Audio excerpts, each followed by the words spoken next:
Great. Well, thank you all for joining us today during Compliance Week. Today's presentation is going to focus on ESG, Environmental Social Governance Information, and how it relates to compliance risk management. Reminder for everyone to please mute your microphones during the presentation and to also ask any questions you might have in the Q&A box. We will be holding about 20 minutes at the end for questions and answers. I'm really excited today to be joined by many excellent speakers, those who have been very familiar with this space and can lend their insights to the application to the compliance community. I'm joined, well, first of all, my name is Rochelle. I'm the head of ESG product at Dun & Bradstreet. There I lead product design, delivery, and deployment of ESG solutions. So obviously a topic near and dear to my heart. I'm joined by also Che Flowers, and please just a reminder to mute your mics when you are not speaking, and those in the background. Che Flowers, a sustainability expert for many years now, and serves as an energy data architect at Code Green Solution. He specializes in building data structures, analytics, and many other infrastructure and data processes. And he's done that for a number of subject areas like construction, real estate, sustainability, and water consumption. And Che will be giving us some really interesting insights specifically about regulation in the real estate arena. I also have Alvin Richards. He's the current field CTO at DataStax, also a veteran in the data and technology area, formerly CPO of Redis Labs, and then a long history of working in the tech arena, and really excited to have him lend insights on what this means for data privacy, cybersecurity, and a lot of the challenges that we face in terms of implementing some of these pieces into practice, particularly when it comes to compliance. And finally, Tim Doyle is going to bring us a very interesting perspective about regulation with ESG. He's the founder principal at Doyle Strategies, brings more than 2 decades of public policy and legal perspective. He's also currently a senior advisor at the Bipartisan Policy Center, as well as Guidepost Strategies. So very honored to have you all join us today. I'm really excited about today's discussion, bringing some very different and nuanced perspectives to the conversation. So today we'll be covering ESG regulation compliance, what's happening, what are the trends, what are we going to see, as well as how can companies really integrate this into their due diligence process, how should and can they respond to some of these regulatory drivers coming online. And finally, what does this mean going towards the future in terms of what data to think about, as well as the cultural component of incorporating an ethical culture into the compliance protocol. So before we get started, a quick poll to get to know you too as the audience. ESG, you may have heard a lot about it, but curious in your own perspective, how would you describe your ESG readiness at your company? ESG in numerous measures and areas, so maybe very familiar to you. ESG in a few measures and areas, so you've heard of it and getting into it, and then exploring the introduction of ESG in policies and procedures. So a little bit more introductory there, and then none at all.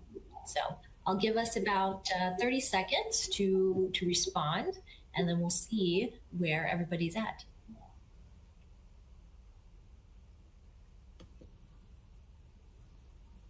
Great. I think I'll go ahead and see what we've got. All right. Yeah. So it seems like the majority, about 40%, are a few areas and measures. I think this really reflects the industry as a whole, or at least the business industry as a whole, where people have heard about ESG, they're getting into it, and this is where we aim to focus more potentially in the future. So with that, many of you have probably heard of ESG, and it's really emerged as a a indicator that may be related and is related to how well companies are succeeding, whether that's in attracting talent, possibly succeeding financially, as well as the relationships improving with suppliers and regulators. Um, Even so, what is the main piece behind this? Part of it is that these companies are looking towards the future. They're aware of it. ESG in many ways can be thought of as capturing the quality of companies, how well they're managing their resources. But in today's, and this can vary, right? It's quality, it's varied. But today's presentation really focuses on the harder drivers, which is the regulatory component that is much new and just starting in terms of ESG, and we'll really start to get a grasp of that and understand how that may impact companies in the future. So with that, I'll go ahead and get started. So panelists, really excited to have you here today. This slide here provides just a quick overview of some of the regulation that's happening around ESG. But in today's presentation, we'll probably focus predominantly on US with some global applicability. So Tim, starting with you, could you talk a little bit about the current state of ESG regulation and what type of regulation do you think we can expect in the coming year or two? Well, first off, thank you very much for having me talk about an issue. These issues are near and dear to me. I've been working on them for a number of years and always look forward to talking about them with people. Probably the best thing to do is explain from a regulatory standpoint. I think you really have to start with the current administration, the Biden administration. They have a whole of government approach, their whole of government approach to climate. Climate is just one area of ESG, of course, but it's probably the single biggest issue that has been driving the ESG train, so to speak, forward. Very briefly, I want to just explain to people what that whole of government approach means or why we should pay attention to it. And this started back in the beginning of the year, January 27th. President Biden released an executive order tackling the climate crisis at home and abroad, kind of set the tone, should we say, for this whole of government approach. And then more recently, that is in end of May, he came out with another executive order specifically related to climate-related financial risk. And why this was important is because he very clearly laid out that he is asking pretty much every aspect of the federal government to address climate-related financial risk, from OMB and Treasury to devise a strategy, to the Financial Stability Oversight Council, which was to come up with a report that should be released pretty quick. I think that the idea is that it'll be released before COP26 in November, the UN-related climate meeting, to deal with how the various financial regulators deal with climate-related finance risk. The other is in the federal acquisition side of things. So anytime you have a bid for a contract and anytime you will apply for a loan through HUD or through Ag, the Department of Agriculture, they want this to be looked at. They want climate to be a factor in that. So that's where the Biden administration is coming from and pushing forward. Just before we started the call, there was a question that was brought up internally about whether we were going to talk about the infrastructure bill, which does in fact have some issues that we probably could address here. I just think that the infrastructure bill is so big, it would probably take us the majority of the hour to discuss. So I would just note to people that you should really pay attention to that when, I suppose, arguably now politically, if it's passed. I think most people think it will, but you definitely should take a look at that. But of all of this whole of government approach, including the infrastructure bill from a congressional point of view, I think that the main driver here, or that which people should be most focused on, is the Security and Exchange Commission, the SEC. And here is where I think that if I were to advise somebody or in this group, the question of where I think rules are going to come out and rules that would apply to disclosure, as we've discussed, it is definitely through the SEC. And I believe that there's three and there's likely more, but there's definitely three that you should pay attention to. And the first is, of course, that which is called the climate-related risk rule. And this is going to be, it will be a result of a request for public comment the SEC did back in May. It received, I know the chairman of the SEC mentioned there's 500 or so comments, which apparently for the SEC is a lot. For the EPA, that's nothing. But nonetheless, there were a lot of comments to this rule.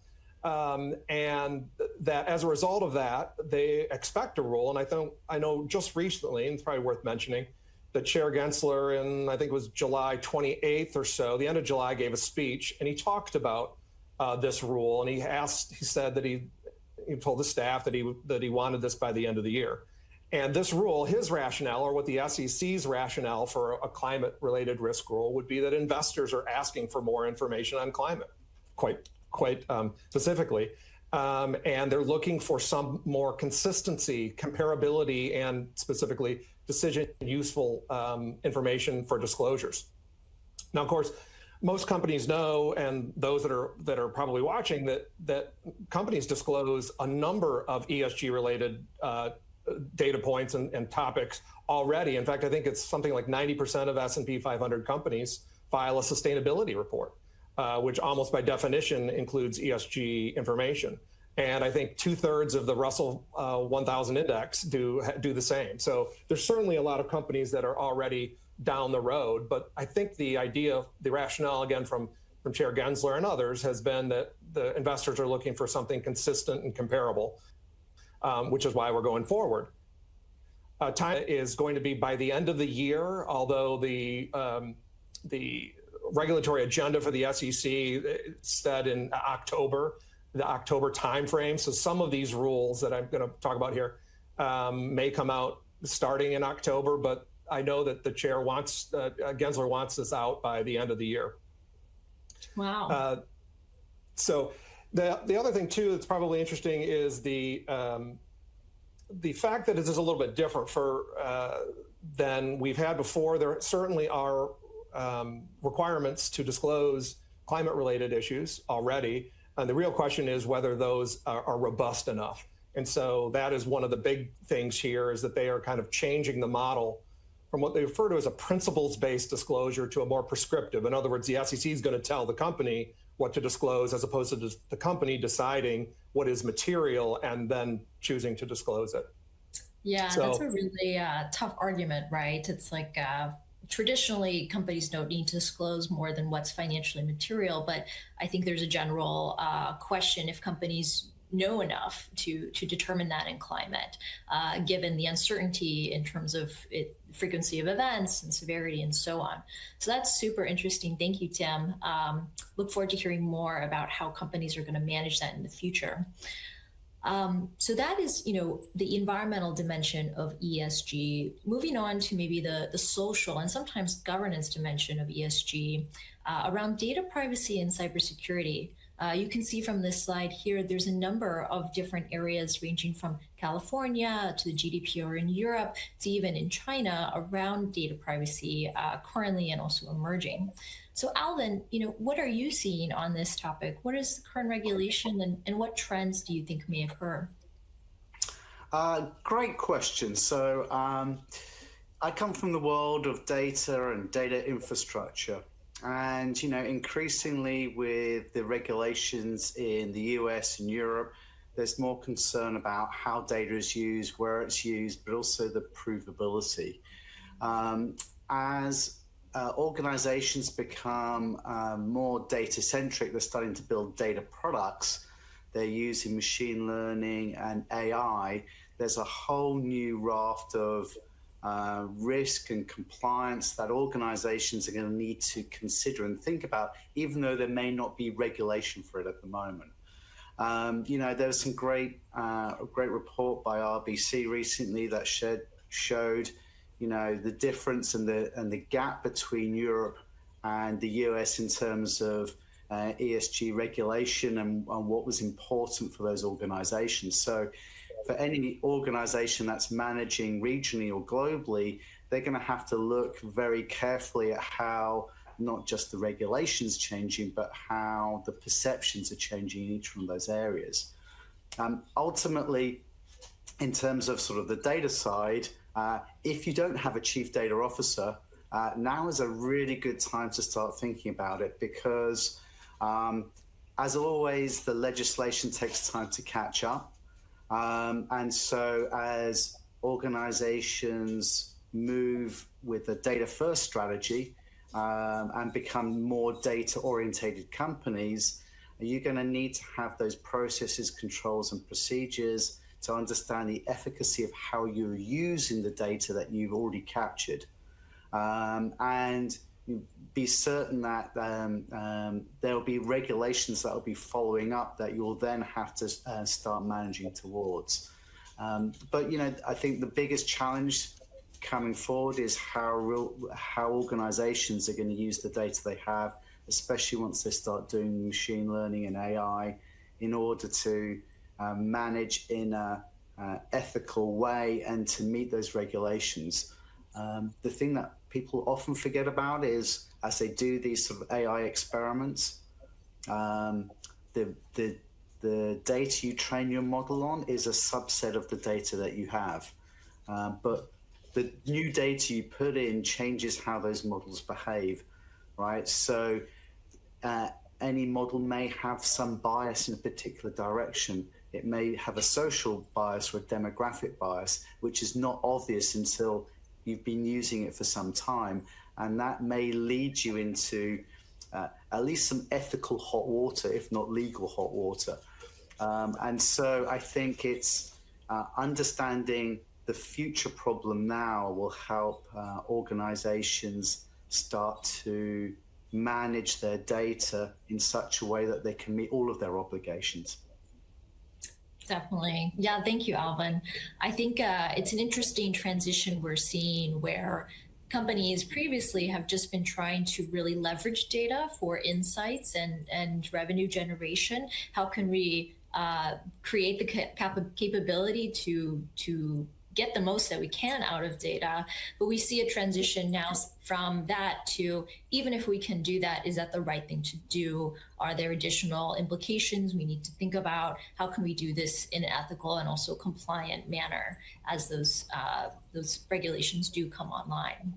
Absolutely. And sometimes it's the provability, right? Can you prove that you're doing the right thing, not just now, but in the future? Because if there is any legal or jurisdiction that comes into play, can you actually prove you were doing the right thing at the right time? Very interesting. Yes, definitely. These are, thank you both for your overview of kind of what's happening in terms of ESG in general, and then also with the focus on data and data privacy. Sometimes it's helpful to ground these changes in a specific sector example. So Che, you've been doing a lot of work around the regulation and code specific to the real estate sector. Tell us a little bit about what's occurring and what trends are you seeing for real estate in particular? Sure. Thank you, Rochelle. Happy to be here. And, to piggyback off of what our co-panelists were saying, a lot of it is built on that government agenda setting, which comes from the scientific research. And in this particular case, the whole trend when it comes to the real estate industry is based on the fact that 30% of global greenhouse gas emissions come from physical buildings or edifices of that sort. And in bigger cities like New York, Chicago, and places in California, that can range all the way up to 70%. And with that, we'll find that small cities, big states, municipalities all everywhere are actually going to start putting regulations on the amount of energy their buildings can consume. Across the US, we found that there are about 50 different regulations popping up. And so for publicly traded companies that own hundreds, if not thousands of buildings, this is becoming a really big question of how do they keep track of it? How do they manage to the compliance regulation if everything's a little different everywhere else? And then we're finding that, these publicly traded companies are also being evaluated against this. Will this, impact their costs? Will this impact operations? Does this impact time to market with acquisitions and dispositions? So kind of what we did in our end of sustainability here at Code Green Solutions is we actually just kind of went and built a data-oriented version of all of these regulatory frameworks in which, experts can actually update this information. And then we had to find what data we needed to ingest specific to buildings that our clients may own to filter them through that regulatory framework and get a digital pipeline that can actually flag any of those instances where compliance is needed. There were a lot of additional constraints that came with that. And to go on with Alex, there was an extra irony that collecting the data to comply with regulatory frameworks for buildings came with additional regulation about how you collect and use that data, which created a bit of an echo chamber and was very fun to address. But it really got us looking at the metrics that we're collecting and then how we frame the user story. So framing it in a way that will encourage these property owners to actually manage risk, manage climate resiliency, and then compare things on how that's going to impact the overall cost of their portfolio or the value of their portfolio. In some cases, we're actually noticing that these regulations are really beneficial when complied to for the health of the building, the long-term climate resiliency of those spaces, and then the overall asset value of the property. So besides just building a regulatory framework and a digital representation, we also built additional metrics on those metrics to really build out that user story of what truly matters to the larger portfolio owner, kind of connecting both that regulatory side as well as the actual compliance side. I think that's a really interesting point, Che. Sorry, is just because often compliance is seen as a bit of a cost center in organizations, but this is an example where the compliance bit is actually creating the foundation for further business value, whether that's protecting these buildings from certain events, making them stronger. I know with Superstorm Sandy, for example, businesses that were not at the most recent code were damaged much more, for example. So very interesting, Che, thank you. Sorry, hey, Rochelle, yeah, I did want to just mention a point. Che, I think, brought up a great point that I think is worth maybe repeating or just saying that from an SEC point of view are looking at is they are looking for both quantitative, so the numbers, metrics specifically, for instance, greenhouse gas, but they're also looking and will be requiring companies to provide a qualitative response. So it's not just listing the information in a spreadsheet. Okay, here are your numbers. They're really going to be asking companies leadership how they're managing the climate-related risks and opportunities, and how these factors feed into a company's long-term strategy. So it's worth mentioning. It's not just fill in the blank, and that's something Gensler has repeated. He has repeated many times, so that companies are looking at this from the right way. And I imagine that means it's going to be more work for individual issuers, but nonetheless, that's probably what's coming. Definitely. Yeah, it seems, the complexity is something that will be a challenge and something that, business leaders will really need to understand better and put things into practice, the regulatory algorithms you were talking about, Che. So very interesting. Yeah, to go along with what Tim was saying, it's really important when we were putting those algorithms together that we contextualize the story and really try to find the non-quantitative data points that would kind of shrink the gap between whatever is required to achieve compliance, and really make sure that it's at least mentioned in whatever you're reporting. On top of these metrics, it's also good to have X, Y, and Z. Interesting. Yeah, from someone who works with ESG data and looking across companies, I agree qualitative metrics can be really useful, but sometimes very hard to compare. Probably why it's helpful to have both quantitative and qualitative. So as we get into how can companies manage this, how can they operationalize it as well? So due diligence is a big part of compliance, proactively making sure that nothing is crossing the line in terms of regulatory purview or even responsibility that could impact the company reputationally or other adverse ways.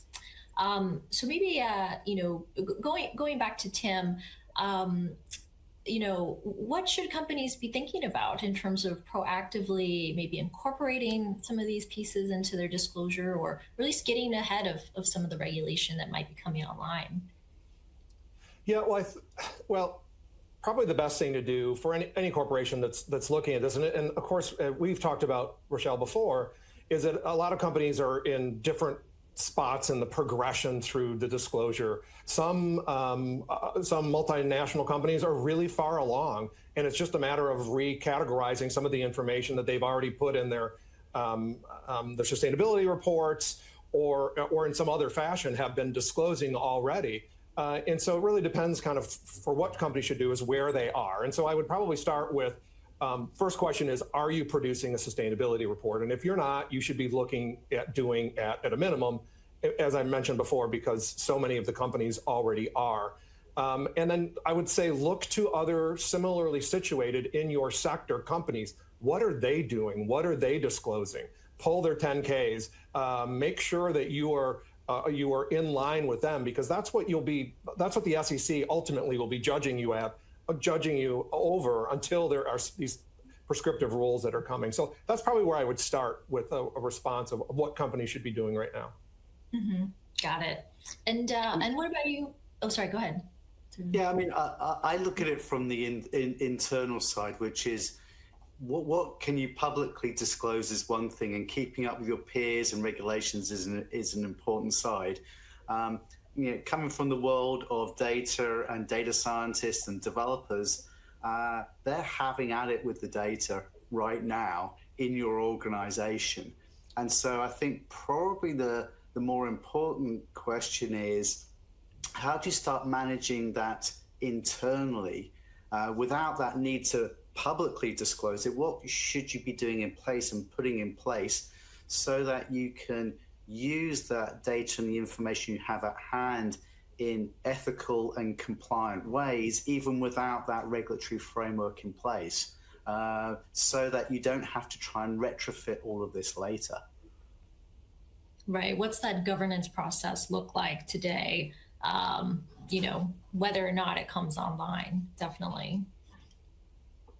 That is a really important question when it comes to model development, because these kinds of models do kind of grow over time. And so kind of keeping an idea of what your stretch goals are between the regulation you're trying to achieve and then what information you have at hand definitely needs an additional layer of governance, for sure. Mm-hmm, mm-hmm. Yeah, I was going to say, Alan, I mean, that's a great point. It's looking at it from two different ways. From the general counsel point of view, maybe just because of my background, I'm thinking about it legalistically, what do we as a company have to disclose? But you're absolutely right. Companies should be really thinking about this much more broadly, about how to use that internal data. And just as we mentioned before, there are just going to be more. There's going to be a push for more and more data to be publicly disclosed. So to get your hands on that, around that, how you're acquiring that data and using the data, to your point, Al, it's great. That's definitely what companies should be thinking. One thing we do at Code Green, which I think matters just as much as the data we use to submit compliance, is really take a long step at collecting metrics about our metrics and really understanding how that evolves over time, and really being able to kind of open that up and look at the change after the compliance is achieved, to see if there's something else in there that can help us perform the same task better when you need to resubmit for additional compliance on similar things. Yeah, I mean, it's a great point, because, for instance, one of the other rules that we're coming is this human capital management, which is like workforce skills development training, compensation, benefits, all these things that companies deal with internally. But Che, to your point, what does that mean for a company? How do you use that information to make better decisions? Why is it important to you, other than just turning it over because the government is telling you to turn it over? It's really, I know that it has internal offices are really busy figuring that stuff out.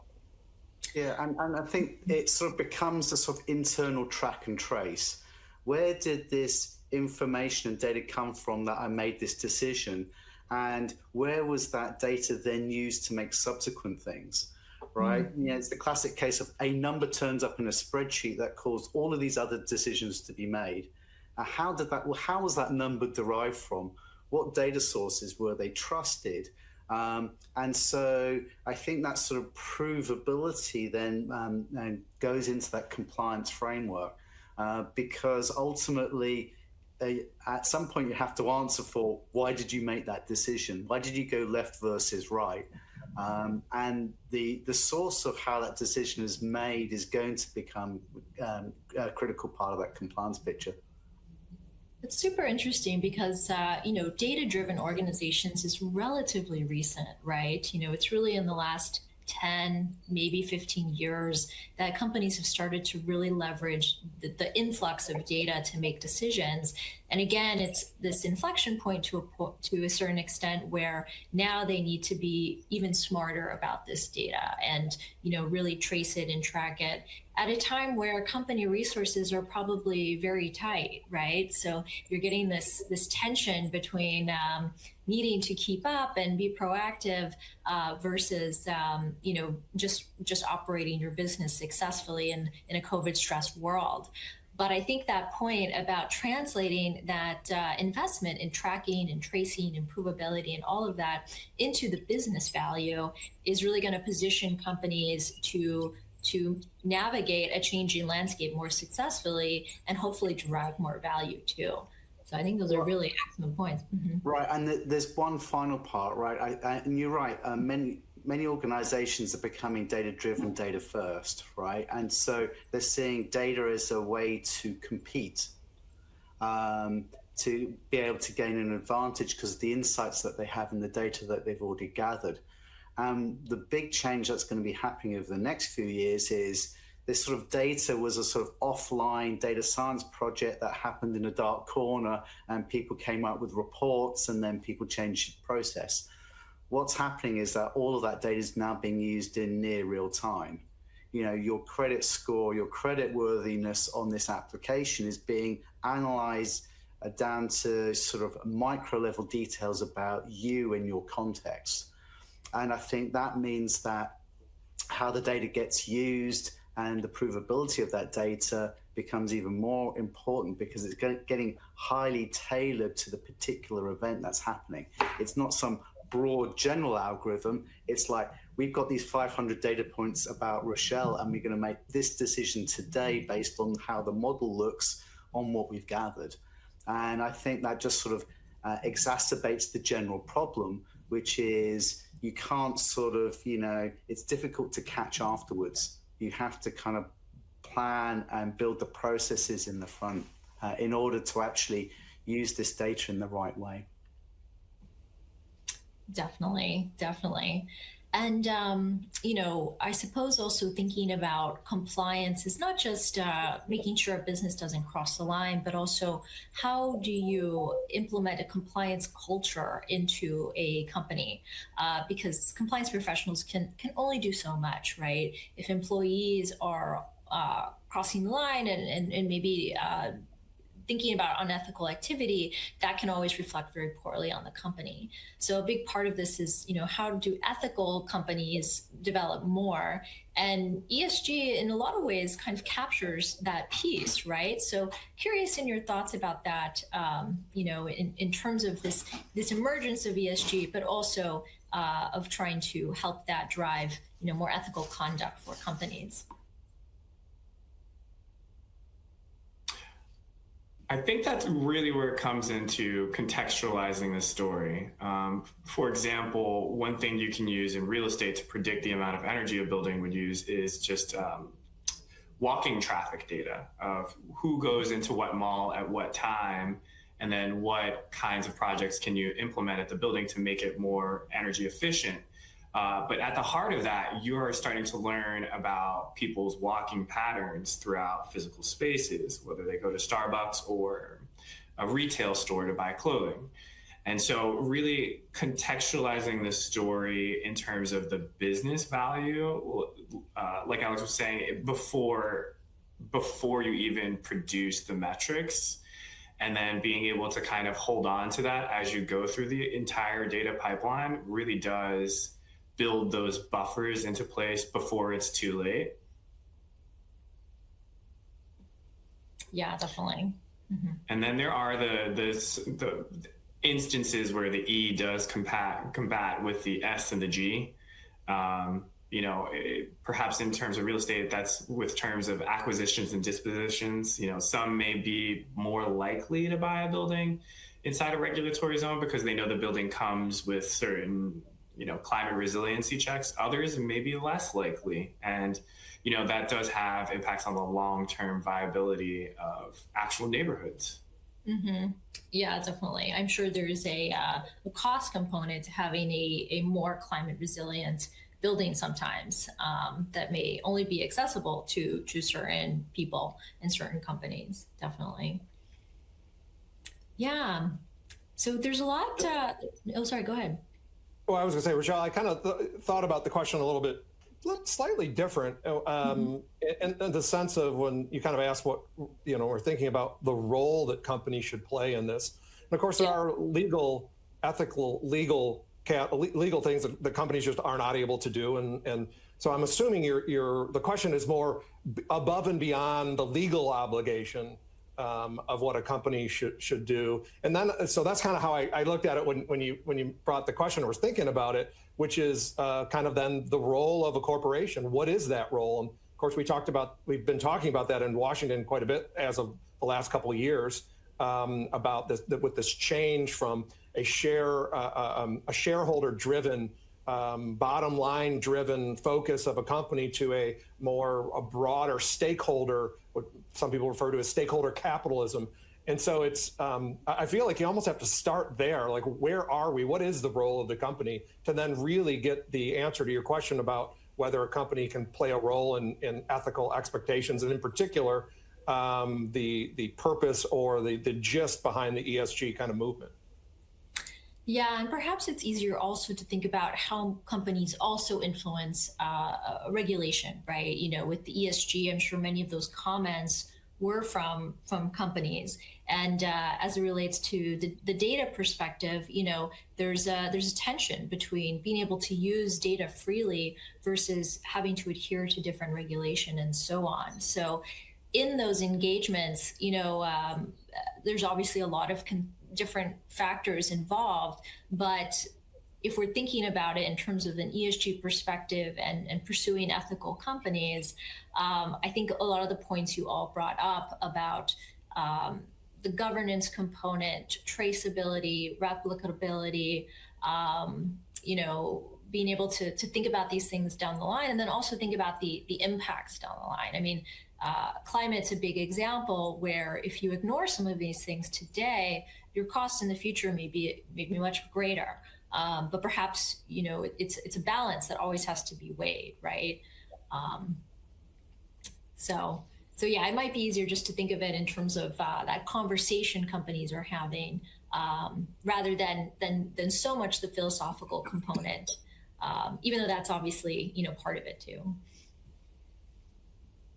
Well, and I bring that up only because sometimes that is, and at least some of the companies I've talked to, you have, we'll just call them disagreements from, for instance, a general counsel and the chief sustainability officer about the information that a company either is required to or should, stressing should disclose to answer some of the questions that you're talking about. So it's just an interesting thing. I know a lot of people probably don't think through that. They're already kind of down the road when it comes to ESG disclosure, but how we got there sometimes is important to kind of step back and think about.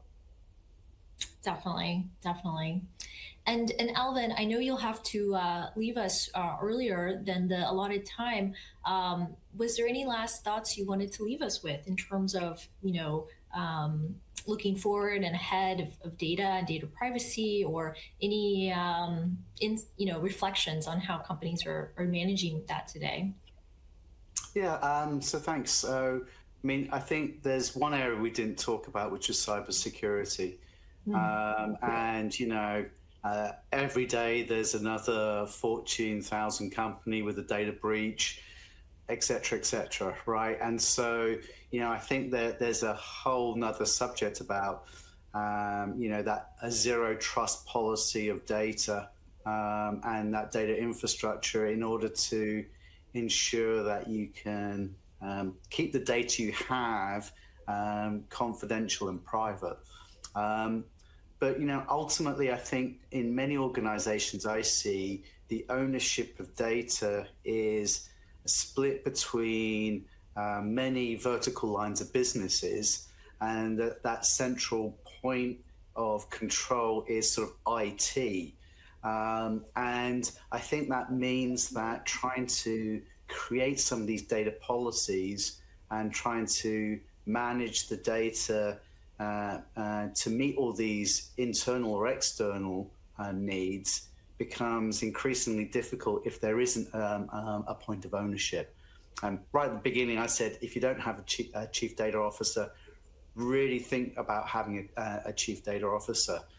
Essentially, all of these organizations are all becoming or have become data centric. And whilst we have a chief financial officer, a chief revenue officer, organization after organization doesn't have a chief data officer. And that means that at least you've got a sort of a lightning conductor for where that ownership and where those policies should come from in terms of managing that data and how that data gets used and gets used by whom and by when.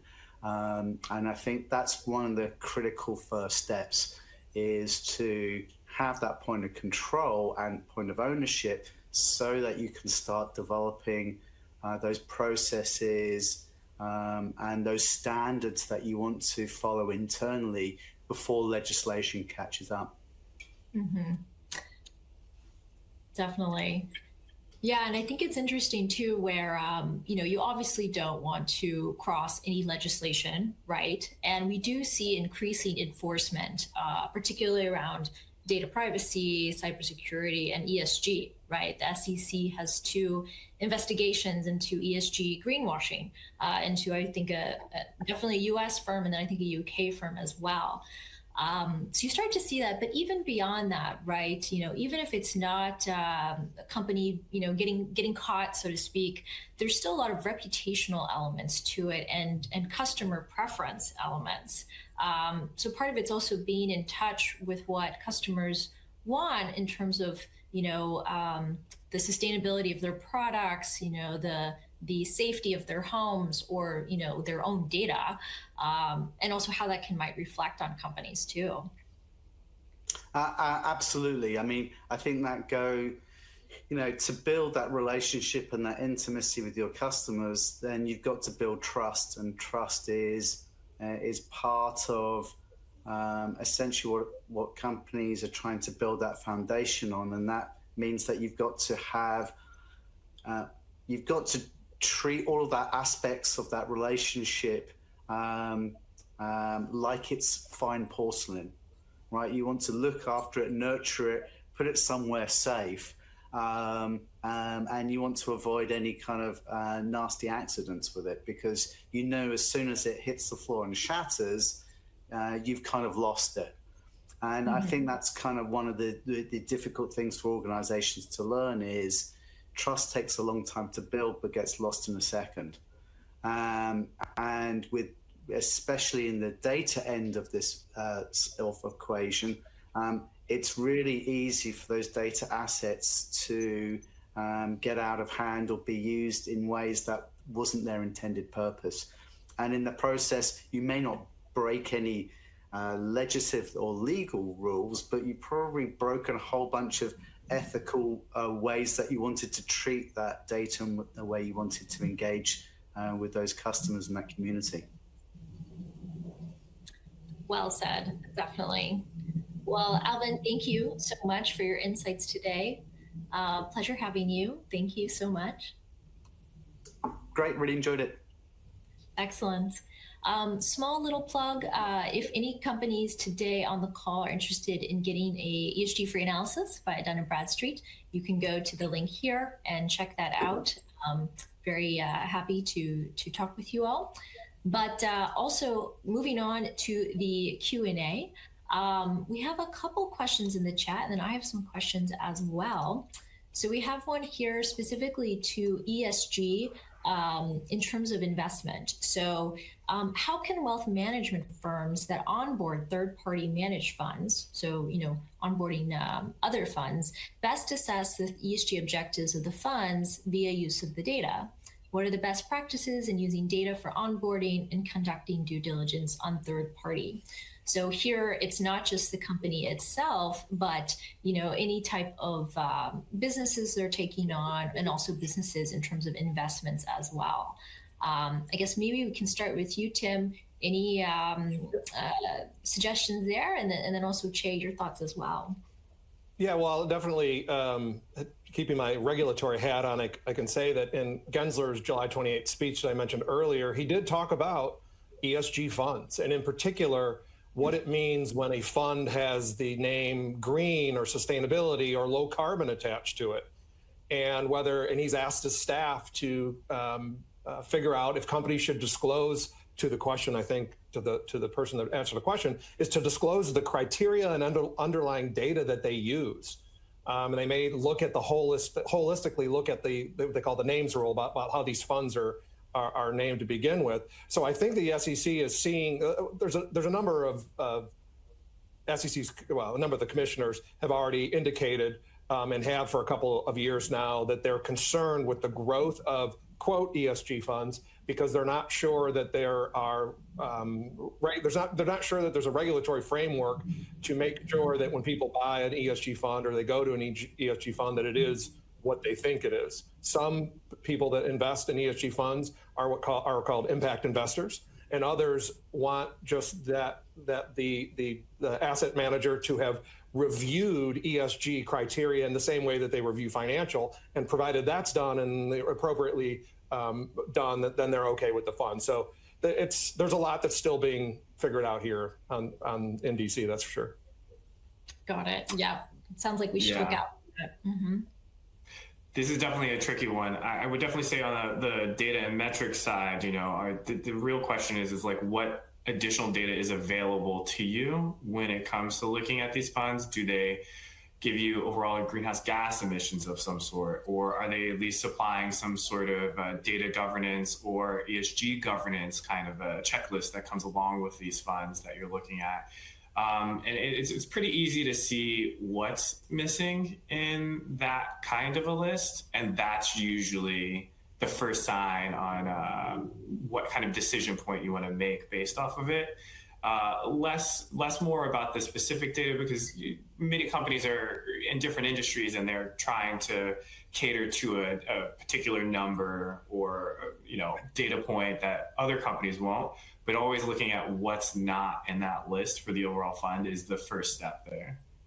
Interesting. So looking at those gaps and what should probably be there, but maybe isn't. Cool. Right.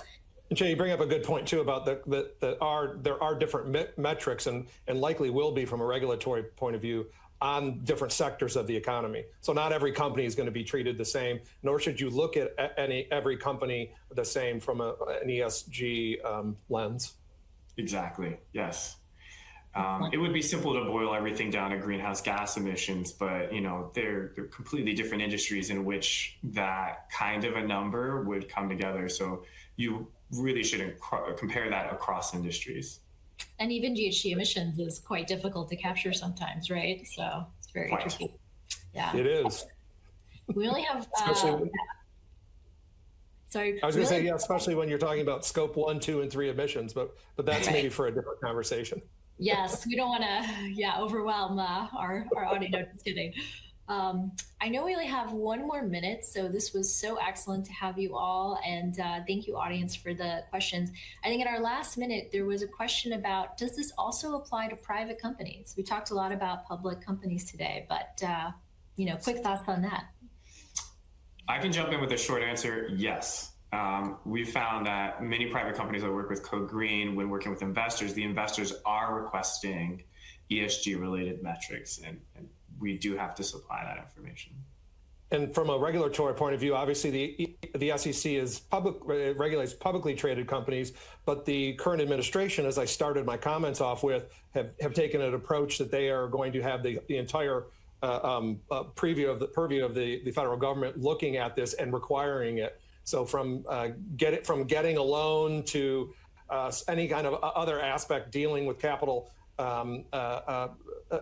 outside of the SEC's purview, you can bet that this is going to be a concern. So answer is definitely yes. Private companies should be paying attention. Excellent. And I think our final question was just wondering about how to incorporate diversity and inclusion. And I think, Tim, you mentioned in one of our prep calls that that is something that SEC may be looking at as well, potentially. Sure, yeah, and that's under the that's one of the rules that I mentioned at the beginning, the human capital management rule. Diversity is a big portion of that, and not only at the board level, although that's, I think, been the focus of it, but how to, that what they're going to require that be disclosed, and then have some explanations about how they're going to maintain a diverse board and things of that nature. So it's really, as I mentioned earlier, it's not just disclosing what the makeup is, the demographics of your board, should you say, or employees per se, but it's actually what that means for you as a company, and they're going to be asking you to explain more and more, for sure. Excellent. Well, I know we have to wrap up. Oh, sorry, last thought there, Che, did you have one? I think it's just essentially a governance question. You know, when speaking in terms of data, when you have something like data governance, you know, are you asking the right questions? And then there are a number of third-party certification bodies which also will help guide you through those kinds of considerations when it comes to your core value proposition. Definitely. Well, thank you all so much today. I hope for everybody on the call that this was an informative and interesting session. I know it was for me. So thank you, Che, Tim, and Alvin, who left previously. And we'll be sending out this full slide deck plus some extra slides following the presentation.